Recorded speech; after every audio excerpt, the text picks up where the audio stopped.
Тоқта, байқайсың ба? Бізге бір нәрсе жетіспейді. Білмеймін, Серке, не жетіспейді? Күндеріміз біркелкі өтіп жатыр. Тосын жаңалық жоқ. Қалай десем екен? Мотивация жетіспейді. Бізді талпындыратын бір нәрсе керек. Сонда ғана өмірімізге өзгеріс келеді. Неге олай дейсің, Серке? Міне мен шығармашылықпен айналысып жүрмін. Бұл да үлкен мотивация. Ей, сен де, өзің ойлаш, мына шимайың саған не пайда келеді? Мені рухани байытады. Сенің кемшілігің осы, Тоқта.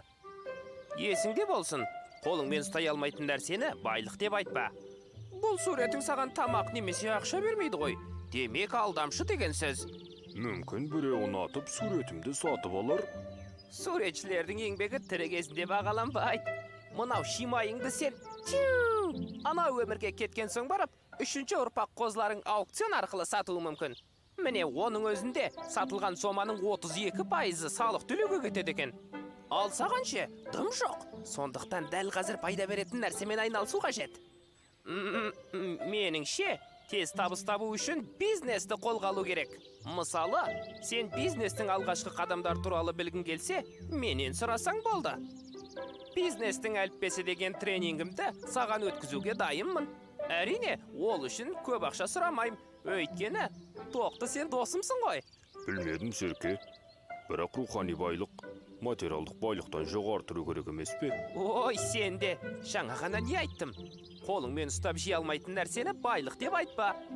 Кім айтқан еді? Қысқасы бір дана кісі айтқан екен. Ақшаң болса қалтаңда, талтаңда да талтаңда.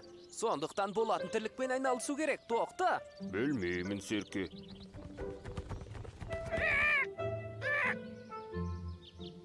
Сәлем, Сауысқан. Сәлем, жігіттер. Не болды, Сауысқан? Тыныштық па? Әлде парламентке сайлау болайын? Ай, Серке, саған жауап беретін уақытым жоқ. Өздерің оқып алыңдар. Көздерің бар емес пе? Қажақ. Өзенді теріс ағызған, барды жоқ, жоқты бар қылған. Атақты сиқыршы Ибн Хаттаб Зуфра Нью-Йорк әл-Түркістани. Ой, мынаның аты ұзақ екен. Қысқасы бәрекелді. Бізге керегі осы, Тоқты. Сүф десең бар болады, үф десең жоқ болады. Нәтижесі бірден шығады. Міне қандай мықты мотивация. Ай, болмайтын нәрсе. Қарнымыз тоймай жүріп, өнердіне қыламыз. Иә, соны айтам. Концерт тамашалайтын жағдайда жүргеніміз жоқ. Жігіттер, тоқтаңдар. Иә, не болды? Не дейсің? Маған бір ой келді. Ол не ой? Мен ойлаған жоспары бойынша біз мына концертке баруымыз қажет. Ай, баланың тірлігі ғой, қайтеміз оны. Қарнымызды тойдырамай жүргенде қандай концерт? Міне, мәселе осында. Біз мына концертке қарын тойдыру үшін барамыз. Солай ма? Ол қалайша? Аты кім еді? Ұзақ екен. Қысқасы Бағдати Түркістани деген сиқыршының концертіне барлығыңдар келеді. Борсық дейсің бе, қоян дейсің бе? Бәстігемін. Тіпті ата жауымыз Тоқты мен Серке де келеді. Ол жерде ешкімді аңдып қуып жүрудің қажеті жоқ. Бәрі алдымызға өздері келмей ме? Сол жерде Серке мен Тоқтыны зып еткіземіз. Қақтыңдар ма? Рас екен, Мына ойын күшті екен. Бірақ ол жерде бүкіл жануарлар болса, Тоқты мен Серкені қалай алып шығамыз? Иә, олар дабыл қағып айқайды салса, тұяқтылардың бәрі бізге жабылады ғой. Ендеше бір жоспарына өтеміз. Ол не? Қандай жоспар? Еріңдер соңымнан.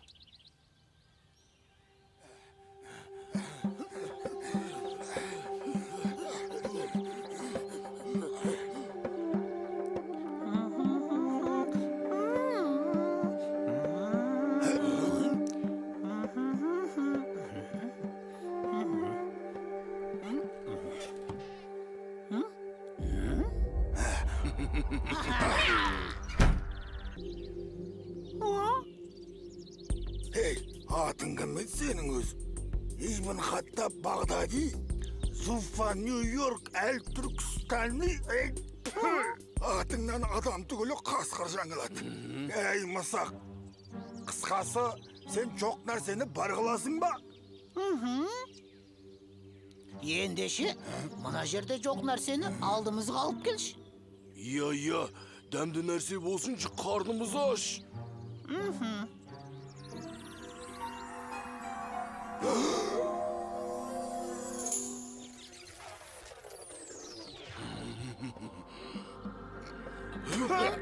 Ей, мысық, мынауың сүт қой.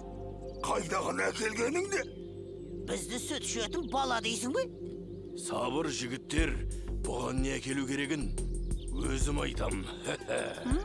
Ал, Ибн Хаттаб беді, әл Түркістани меді. Әй, сиқыршы мысық, дәл қазір біздің алдымызға серкені алып кел. Қане?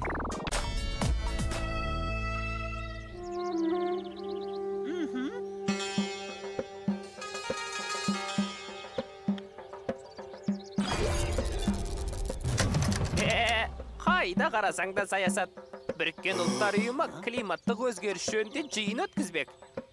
Көрдің бе тоқты? Келер жылы құрғақшылық болуы мүмкін дейді мамандар. Биыл шөп азығымызды молынан жинауымыз керек. Мәс саған, мынау серке ме? Ей, серкенің дәл өзі. Түстің бе қолға? Ей, тоқты, қасқырлардың дауысы шыға ма? Әлде менің құлағым шуылдап жатыр ма? Сол қасқырларды бар ғой, енді жолыма кезіксе оңдырмаймын. Терісін сыпырып, астыма төсені шетемін. Ей, тоқты, не үндемейсің? Қасқырлар, сендер ме?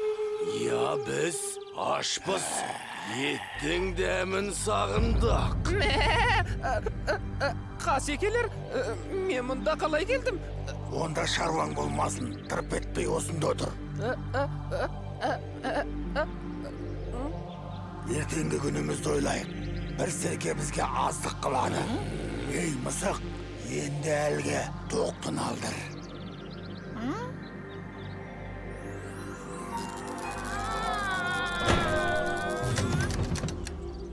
Ей, сендер мұнда қайдан жүрсіңдер? Жай ойнап дегендей. Мына серкені маған алып келдіңдер ме? Ей, мысық, тез сиқырыңды жаса. Мына бәледен тезірек құтылайық.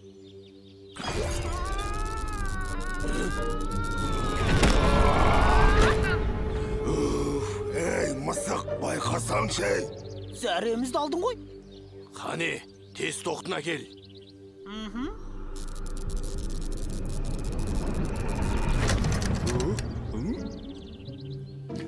Бәлем, ұсталдың ба? Көкжалдарға сәлем. Сендер мұнда не істеп жүрсіңдер? Жай, ерігіп жүрміз. Ой, серке қайда жоғалып кетті десем, сен де осында екенсің ғой? Иә, серігің де осында. Қане, тоқта шық бері.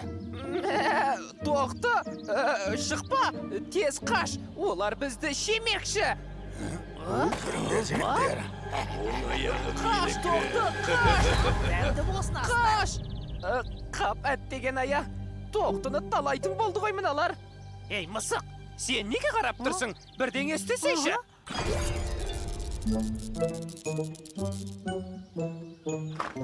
Ей, мыналар қайда? Тоқты, қайдасың? Ей, достым. Ей, сиқыршы, тез менің тоқты досымды қайтар. Мен онсыз қалай өмір сүремін?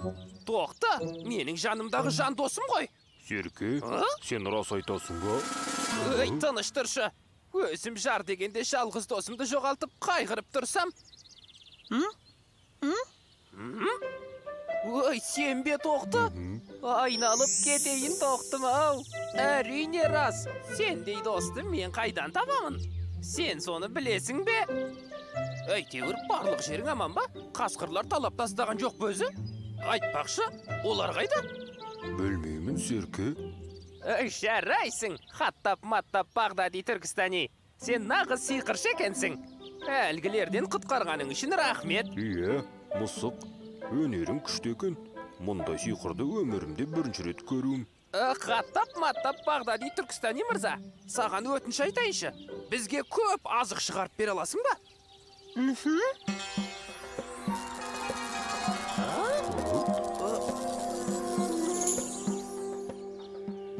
Бәрекелді. Тоқты қарашы, біздің қысқа азығымыз шешілді. Мынау тамаша болды ғой. Бірақ Серке, тағы бір мәселе бар ғой. Ей, Тоқты, алдыңда үйіліп шөбің тұр. Басқа не мәселе керек? Біз бұл шөпті қораға қалай апарамыз? Сол мәселе. Иә, солай екен-ау. Енді не істедік? Хаттап-маттап Бағдади Түркістани мырза, бізде қайыр қылсаң бүтін қыл деген нақыл сөз бар. Сондықтан мына шөппен бірге бізді қорамызға апара аласың ба?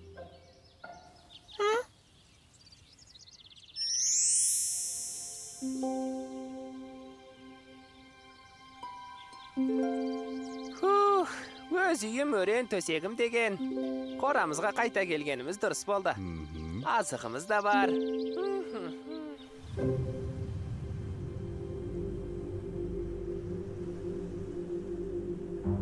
Ей, біз қайда тап болдық? Ит біле ме? Мына жерде бізден басқа тірі жан жоқ қой. Ей, сол сиқырлы мысыққа жолап неміз бар еді? Иә, артық қыламыз деп тыртық қылдыға осы.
Ей, тоқты! Мынауыңды дыңғырлатпай тоқтатшы. Миымды су қылып жібердің ғой. Музыка сенің етеңің? Серке, бір дана кісі айтқан екен. Мәдениет пен өнер ғана адамды жануардан артық етеді деп. Түх! Ей, сен адам емес жануарсың ғой? Біздің адамнан қай жеріміз кем деп өзің айттың емес пе? Ей, саған дауа жоқ екен. Олар көрінбейді. Ата мен апа неге кешікті екен? Бізге су беретін уақыт та болды. Базарға бір кірсең шығуың қиын ғой. Ата мен апа базарлап жүрген болар. Не? Олар базарлап жүр деп, біз шөлден қаталап өреуіміз керек пе сонда? Не? Сағат 3 болды. Түс қайтып жатыр. Бәсе, неге тамағым құрғап кетті десем? Оның үстіне күннің ыстығы да шыжғырып барады. Ешкім көрінбейді. Қарияға қараған күнің құрысын деген осы да.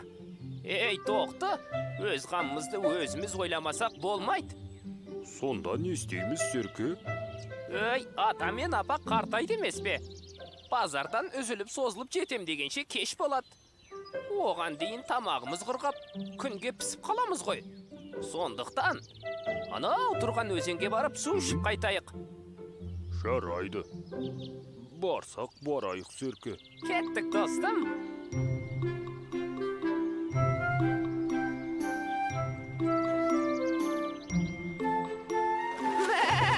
Рахатнай! Міне, нағыз экологиялық таза су деп осын айт. Ал, тоқты, қаным ішіп ал. Ей, тоқты, неге тұрсың? Түссейші суға. Серке, мұнаны қара. Не болды сонша бажырая қалдың? Әлде алтын таптың ба? Есіңде болсын, тоқты. Алтын күміс тас екен, арпа бидай ас екен деген нақыл сөз бар. Мұнаны қара. Мынауың жұмыртқа ғой? Иә, ненің жұмыртқасы екен? Кім біліпті? Жұмыртқа бұл жерде қайдан жатыр? Білмеймін, Серке. Жарайды. Жұмыртқада не жұмысымыз бар? Жүр, шомылайық. Тоқта, Серке, обал емес пе? Тоқты, обалың не? Біз сүт қоректілеріміз. Біз жұмыртқа баспаймыз. Сондықтан, әуре болма. Одан да шөлімізді қандырып, қорамызға қайтайық. Егер тастап кетсек, мына жұмыртқа біреуге жем болуы мүмкін. Немесе күннің ыстығына шыдамай бөлініп кетеді. Сен де қызықсың. Не, мұны алып кеткенде өзің басып шығармақшысың ба? О заманда бұл заман тоқтының жұмыртқа басып шықты деген естісем құлағым көрмей қалсын. Ой, естімей қалсын дегенім ғой. Не десең о де, мына жұмыртқаны тастамай алып кетемін. Сенің есің шынымен дұрыс емес. Көңіліңе келмесін, тоқты. Кейде сенің осылай қуатының бар да.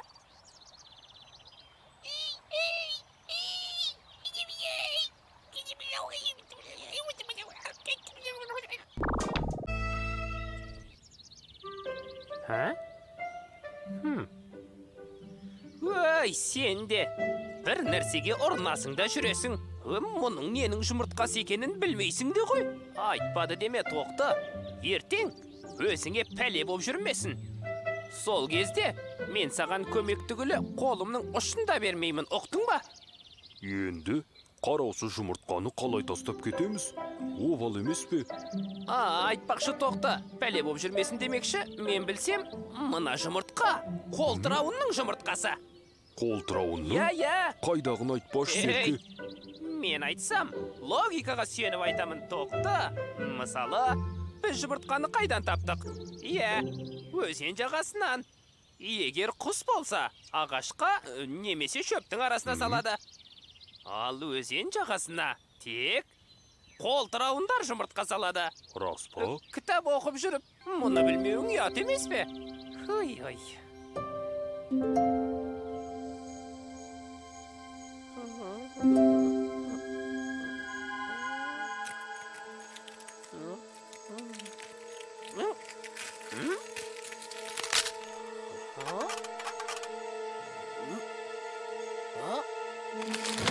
Қолтырауын?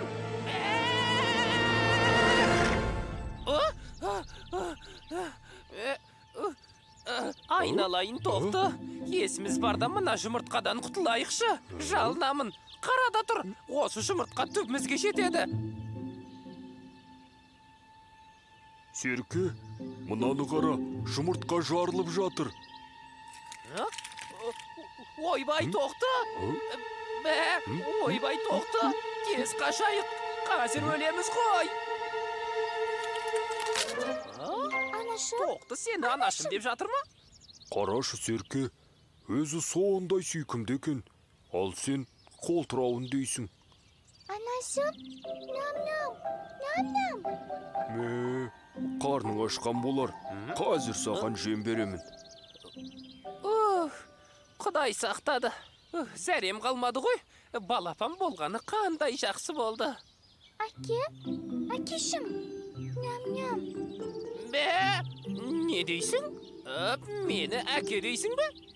Әкешім, әке, ням-ням. Ал балапан, шей ғой. Балалы үй базар деген. Қараш өзін, сондай сүйкімді. Ие, балапанның болғаны жақсы болды. Қорамыздың сәні кіріп қалды. Ие. Соңғы кезде балапанымыздың көңіл күйі жоқ. Ие, балапанның ойы басқа жақта. Меніңше, біз оған бөтен сияқтымыз.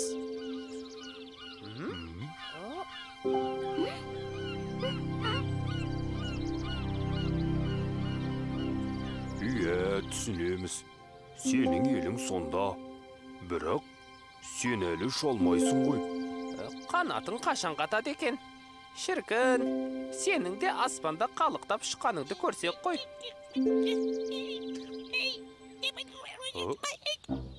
Ей, мынау не деп мыңғырлап тұр?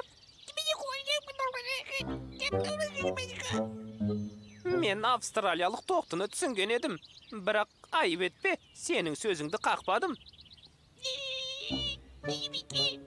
Ей, қоңыз, өлетін бала молаға қарай жүгірет деген мақал бар.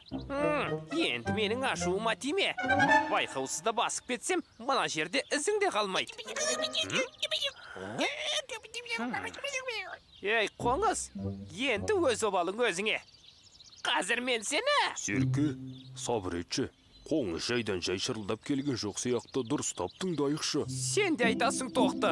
Сонда біз шыбын шіркейдің деңгейіне түсеміз бе? Қоңыз қайда, біз қайда? Меніңше, біз қоңыздың соңынан еруіміз керек.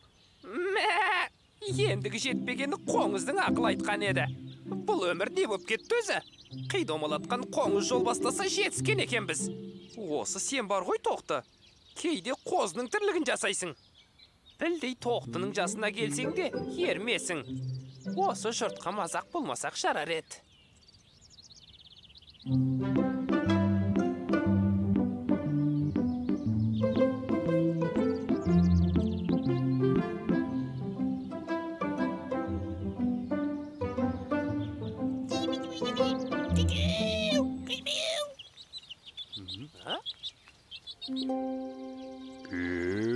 Балапанның ұясы осында екен ғой. Жарайсың қоңыз.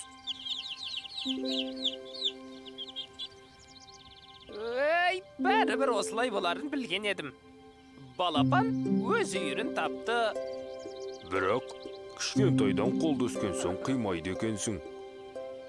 Ие, балапансыз қорамыз шымжырт болатын болды. Амал жоқ. Өмір деген көп асу. Асуларда кездесумен қоштасу жарайды. Қош бол, балапан. Аспанға ұшқан кезде бізге төбеден қарай жүр. Жарай ма, балапан?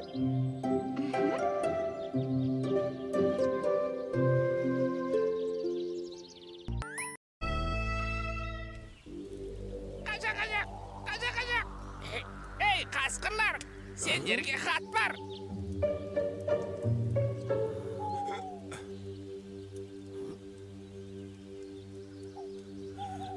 Кімнен екен? Аюдан екен. Не дейді? Аю нес? Ол бізден не сұрамақшы? Өзіміз аш жүргенде. Соны айтақ. Гүлденген әлем, аюдан сәлем. Әңгіме бар. Тез жетіңдер депті.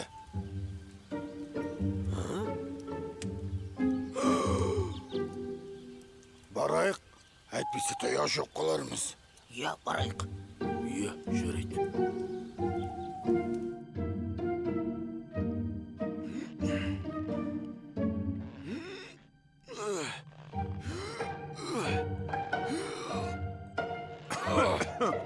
Айеке, шақырдың ба? Біз келдік. Көкжалдар, қалайсыңдар? Несін сұрайсың? Жүрміз ғой әйтеуір. Өзің қалай, Айеке? Жаным тынышта бар емес. Өткенде бұқада намысым кетті. Соның қарымтасын қайтаруым керек. Бәрекелді. Бұның өте дұрыс шешім. Біз сені қолдаймыз. Иә, содан кейін тұяқтылар тіп тезіріп кетті ғой. Қайтып орындарына қою керек. Ендеше менің сәлемімді жеткізіңдер. Бұқаны қарым тайғасқа шақырамын. Қамшиме Айеке, сәлеміңді жеткіземіз. Кеттік.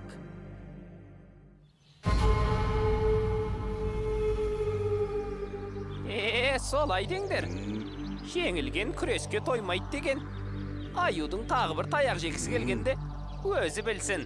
Ал біз әрқашан дайынбыз. Жарайды. Айтылған уақытта айтылған жерде күтеміз. Ал бұқа, қарым тайқасқа дайынсың ба? Оған не дайындық керек? Өткендегідей бір сөзіп шыға салмаймын ба?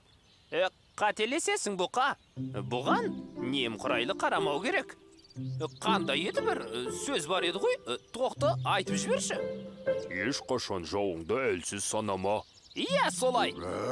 Демек, біз бүгіннен бастап жаттығуға кірісуіміз керек. Ол туралы мынандай сөз бар. Қандай сөз еді, тоқты айтып жіберші. Жаттығуда қиын болса, айқаста оңай болады. Дәл солай. Ал мен бұқа, сенің жаттықтырушың боламын. Қане, іске кірісейік. 52, 53, 54. Жақсы. Жарайсың бұқа. Бұл дегенің қандай сөз бар еді? Осыған қатысты тағы да бір сөз айтшы, тоқты. Жаттығудағы тердің әр тамшысы жеңіске бір қадам жақындатады. Міне, өте дұрыс. Сондықтан, шыда бұқа, шыда. Арақашықтықты сақтай біл бұқа. Сосын соққыға мұқият бол. Оң, солдан ұрған соң, міндетті түрде 3-ші апперкотты жіберуді ұмытпа. Міне, былай. Түсіндім. Бұқа, қош келдің. Ал Айеке, есемізді қайтарайық. Іске сәт. Тұяқтыларды сабасына түсірейік. Қам жемеңдер, көкжалдар. Менің құпиям мынада. Бұл не тағы? Түк түсінбедім. Мынау сөз біздің сөзге ұқсамайды ғой. Оны қазір көресіңдер. Ей, бұқа, сылана бермей, шық ортаға. Өткендегі жеген даяғыңды ұмытқан екенсің. Ей, аю, сен төбелесуге емес билеуге келдің ба?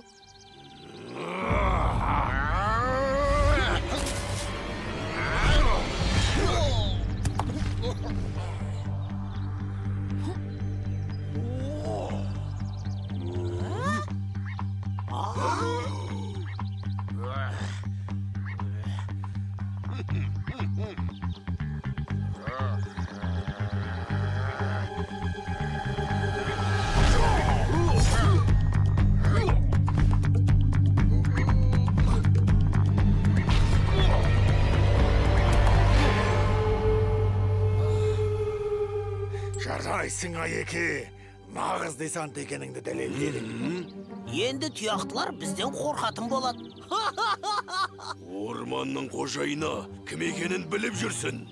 Әрине сенсің, Айеке. Оған дау бар ма? Орманның да, таудың да, шөлдің де қожайыны өзің ғой, Айеке. Бұқа, амансың ба? Сүф, бұқа достым, есіңді жи. Қане, көзіңді аш. Аю күрестің жаңа түрін меңгерген екен. Әлгі кия-мия деген сөздерін көрдің бе? Бір құпиясы бар екен. Ештен етпейді. Біз де оған қарсы әдіс табамыз. Қандай сөз бар еді? Анау ше? Өй, тоқты айтып жіберсеңші. Жеңілістің де пайдасы бар. Ол сенің рухыңды шыңдайды. Өте дұрыс айтылған. Сондықтан, мойымайық бұқа. Біздің жеңістер әлі алда. Жарайды.